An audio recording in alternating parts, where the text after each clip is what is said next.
Hello everyone, welcome back to my channel. I'm so excited to be here again after a little time away. And thank you to everyone who stuck around. In today's video, I'm sharing my thoughts on the winners of some fun, random categories from this year's K-pop awards season. Keeping the tradition of these awards, and since I'm filming this in November, I'm going to consider songs released from November 1st, 2024 onward. So let's get started with the first category.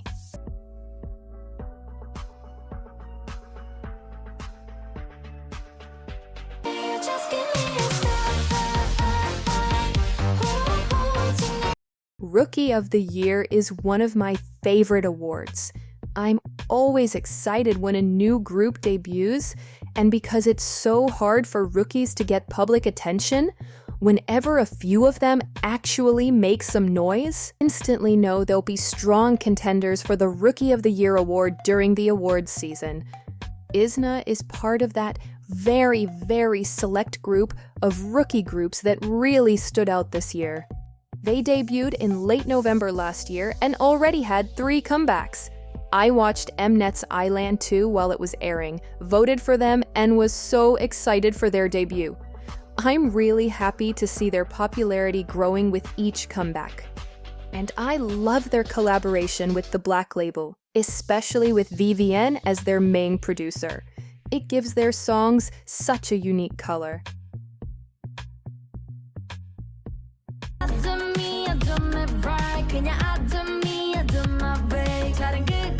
I really love Kiki. Honestly, ever since their pre-debut, I think Starship Entertainment has done an amazing job with this group. Their team chose such a great concept for them. I remember when the group was first announced. Everyone was super curious because it was Starship's first girl group since IVE. Then they dropped those concept photos and the social media teaser with that unique Kiki branding, and people were talking about it for weeks. And I have to give the company credit for the name too. I personally think Kiki is adorable. It's cute, fun, and it suits the members' image so well. When they debuted with I Do Me, I actually found it kind of weird at first because it wasn't the style I was expecting, but I ended up loving it so much. Like, genuinely obsessed. It's such a great song, and the members look stunning, and clearly I wasn't the only one, since the song charted really well in Korea. They've had 1 comeback since then with Dancing Alone. I didn't love it as much as their debut, but I still thought it was a great song that really complimented I Do Me. If they keep going with this kind of sound, I'll be all in. I'm so excited for their next comeback.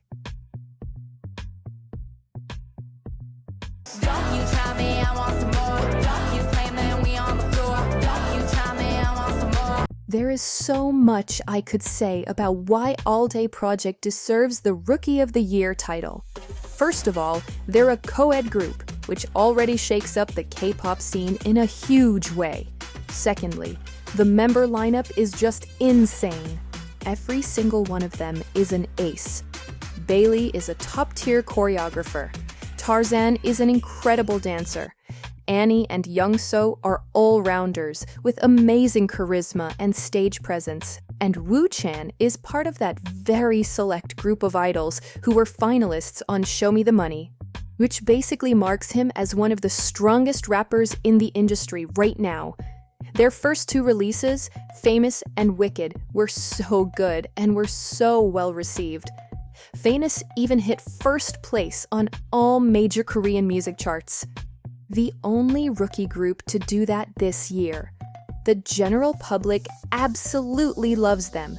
Everything they do becomes an article, and every piece of content with them gets an incredible amount of views. They're it. They're that group that came in with so much power, so much presence that it's impossible to ignore them. They're releasing their new EP soon, and honestly, I have no doubt it's going to be full of bangers.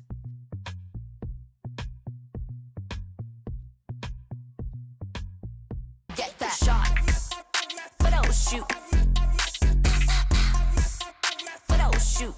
In third place for Best Choreography, we have Wicked by All Day Project. Yes, it's them again.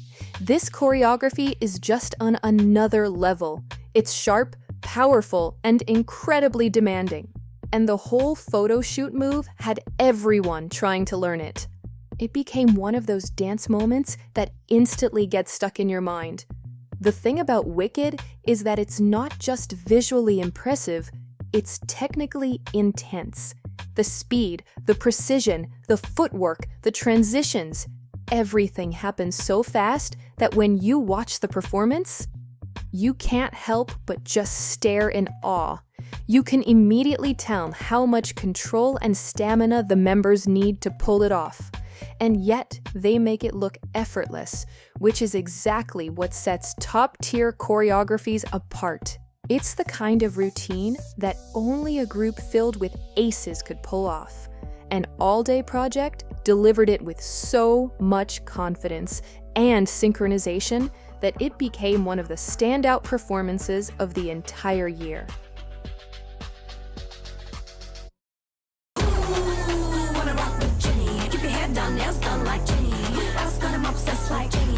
In second place, we have Light Jenny by Jenny. This song was such an interesting choice for her, and the choreography took a lot of people by surprise. It's much more intense than what we're used to seeing from her previous solo performances, and it really showcased a different side of her as a performer. The choreo highlights Jenny's precision, fluidity, and charisma in a way that feels both fresh and confident. There's a mix of sharp movements and more controlled, elegant sections that make the routine stand out. It's the kind of choreography that looks simple at first glance, but the more you watch it, the more you notice how demanding it actually is, especially the transitions and the footwork. And the impact was immediate. Countless idols and dancers rushed to recreate it, and the challenge spread everywhere online. You could really feel how iconic the routine became within days of the release. Jenny proved once again why she's such a trendsetter in K-pop, not just musically, but visually and artistically.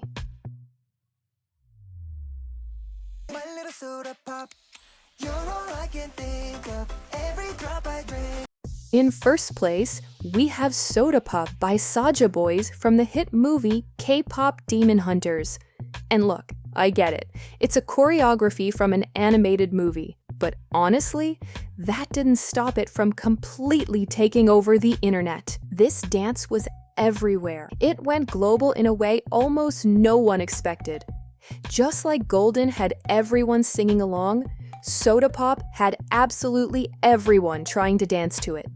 Even people who didn't watch the movie somehow knew the choreo. That's how massive it became. TikTok, Instagram, YouTube Shorts, you couldn't escape it. It's catchy, it's fun, it's memorable, and it became a genuine cultural moment. That's why I had to put it in the top position for this category. It wasn't just a dance, it was the dance of the year.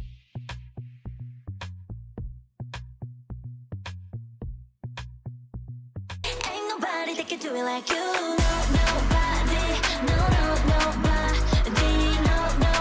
My girl Dayoung, this song is so good.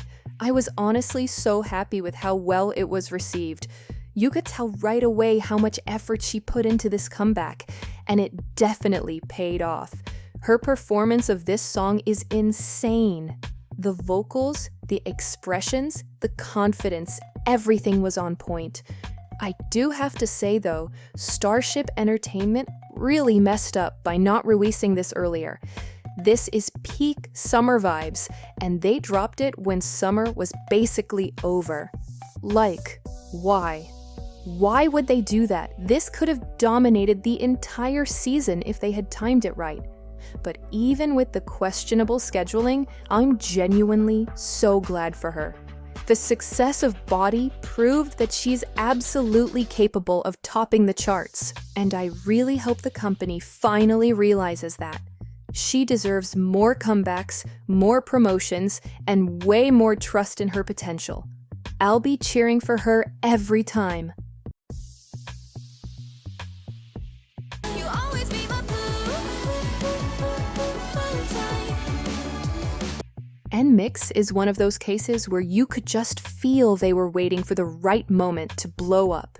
They were already well known, of course, but not quite at the same level as some of the biggest girl groups out there. Then Blue Valentine happened, and honestly, I don't think anyone expected it to hit that big. And I'm so glad it did. They're insanely talented, and this song finally gave them the recognition they deserved. With this comeback, it feels like they just climbed a major step in their career. The public finally woke up to how good they are, and now the anticipation for their next comeback is going to be huge. If Blue Valentine is any indication, they're entering a whole new era of success.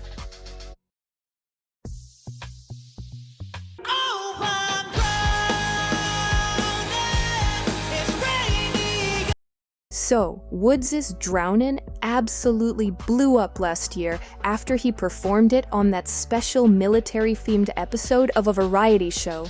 And ever since then, the song basically hasn't left the top of the charts. People are even speculating that it might end up topping Melon's yearly chart for 2025. Do you realize what that means? It would be the most listened to song of the entire year. That's insane! And honestly, it's so satisfying to see a genuinely talented vocalist getting this level of recognition. Woods became a total powerhouse while still enlisted, with 0 promotions, no stages, no TikTok challenges, nothing. The song went viral purely because of his performance and the strength of the music itself. That's the kind of organic success that you just can't fabricate. He didn't even have the chance to promote it, and it still took over the country. If that's not deserving of an unexpected Hit of the Year award, I don't know what is.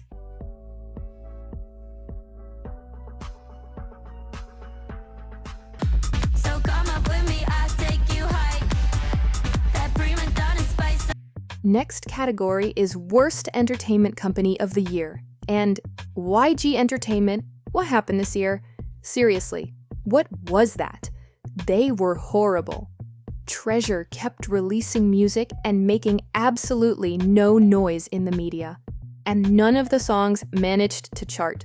Baby Monster didn't have a good year either, first with Rami's hiatus situation, then with their latest mini album dropping with 0 impact and also failing to chart. Winner, a top boy group for over a decade, lost their most popular member after a major scandal. And let's talk about my girls Blackpink. They're out there on a world tour with no new album.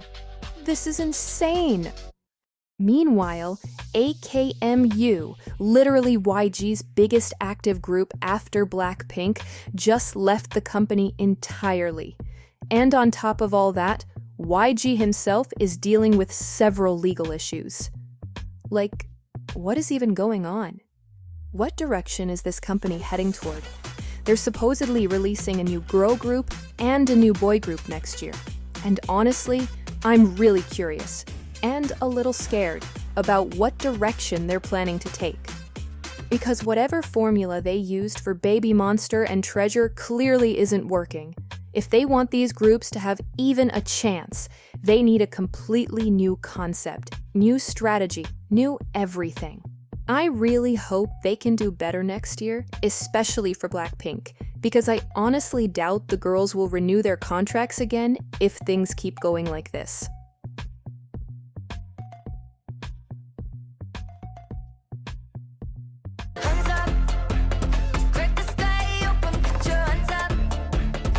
Next category is Best Entertainment Company of the Year, and the title has to go to the Black Label.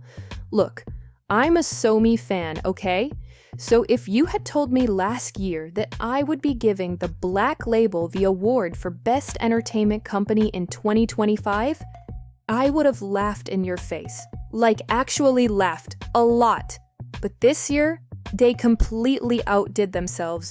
It honestly feels like they finally started understanding how to manage their artists properly. When they first hinted at debuting a new group so close to Meow's debut, I was terrified. Their artists are not exactly known for having frequent comebacks, so I was preparing myself for Meow getting one comeback every couple of years. And the same for All Day Project. But they totally proved me wrong. Not only did every artist under the label get a comeback, even John Somi, but the comebacks were actually really good, like high quality. Well promoted, well executed. Hands Up by Meow was super well received. All Day Project was beyond successful. Rosé's album achieved amazing numbers. And let's not forget, they were behind all the music for K-pop Demon Hunters. They were topping the charts all year long. For a company that used to drop one comeback every, 7 lunar cycles, they suddenly turned into one of the most efficient and successful labels of the year. They earned this award, and I'm honestly shocked to be saying that.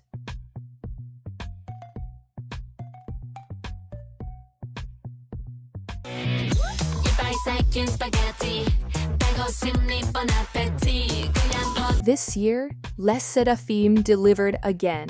They came back with their 5th mini-album Hot, featuring the title track of the same name, and later surprised us with their single album Spaghetti. Both releases were bold in completely different ways, and that's exactly what makes Les Seraphim so special. They never repeat themselves. Every comeback brings a fresh sound, a new concept, and something unexpected to the table. Whether they're giving us intensity with Hot or playful energy with Spaghetti, it's always fun, catchy, and unmistakably them. In 2025, they managed to evolve while staying true to their brand, and that's why they're taking home 3rd place. I am a rich man. I am what I am. Coming in 2nd place is aespa. After an explosive, career-defining year in 2024, 2025 didn't bring the same chart-topping domination. None of their releases hit #1, though they came very close. But here's the thing. Even without a #1, aespa still proved their power. They kept their momentum, held on to their massive popularity, and continued delivering strong, high-quality songs. Their music this year showed consistency, identity, and artistic growth. Not every era needs to rewrite records to be memorable, and aespa's 2025 is proof that a group with a solid brand and dedicated fan base can shine even without chart peaks.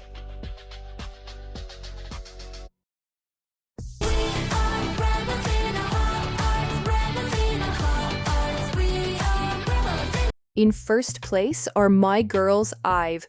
Just like aespa, they didn't experience the same level of explosive success that marked their earlier years. But honestly, they still dominated 2025 in their own way. This was a year that proved their staying power, their refinement, and their ability to deliver hits even without the shock value of past eras. Their song Rebel Hearts wasn't just well received, it became one of the most successful girl group songs of the year, charting high, staying stable, and becoming a fan favorite both in Korea and internationally.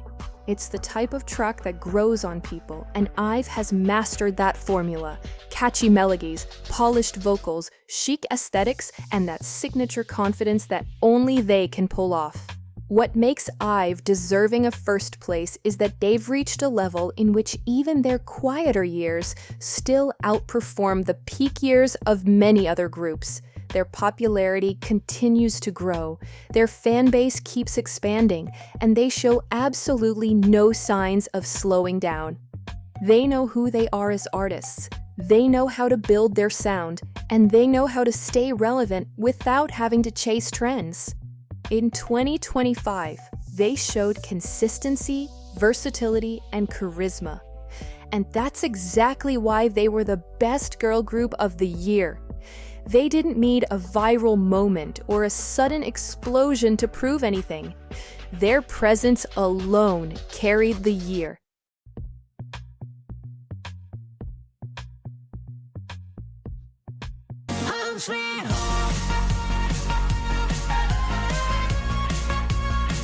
I struggled a bit with this category because 2025 didn't have a unanimously dominant hit like previous years. Nothing on the same level as Love Dive, Ditto, or Supernova. But if we're talking about impact, relevance, and cultural weight, the clear winner is Home Sweet Home by G-Dragon with Taeyong and Daesung. Let's be honest, whenever anything involving Big Bang drops, the entire industry moves. That's the level of influence they have. Even after years of inactivity as a full group, Big Bang still sits in a category that almost no other K-pop act can touch. They shaped a whole generation of idols, trends, and musical direction. Their name alone carries a legacy that newer groups are still trying to reach. Home Sweet Home didn't need aggressive promotion or endless teasers. The moment it was announced, the conversation shifted across the industry. The song itself feels like Big Bang proving a point. They can disappear for years and still dominate the cultural narrative whenever they choose to show up. The track is classy, confident, and undeniably Big Bang, and the reaction to it only reinforced what fans and non-fans already know. Big Bang is still one of the biggest acts in K-pop history, and whenever they move, everyone pays attention. No other song this year carried that level of presence, and with this release, they basically confirmed what the public has been expecting. Their 2026 comeback is going to shake the industry again. And that brings us to the end of today's video. Thank you so much to everyone who stayed until the very end. I really appreciate it. This wasn't a deep or super technical analysis, just my own observations of what's been happening in the K-pop industry this year. So I'd love to hear your thoughts too. Make sure to drop your own winners for each category down in the comments. I want to see if we agree or if we're completely different. I'll try my best not to take this long to post another video. I promise. Thanks again for watching, and I'll see you in the next one. Bye!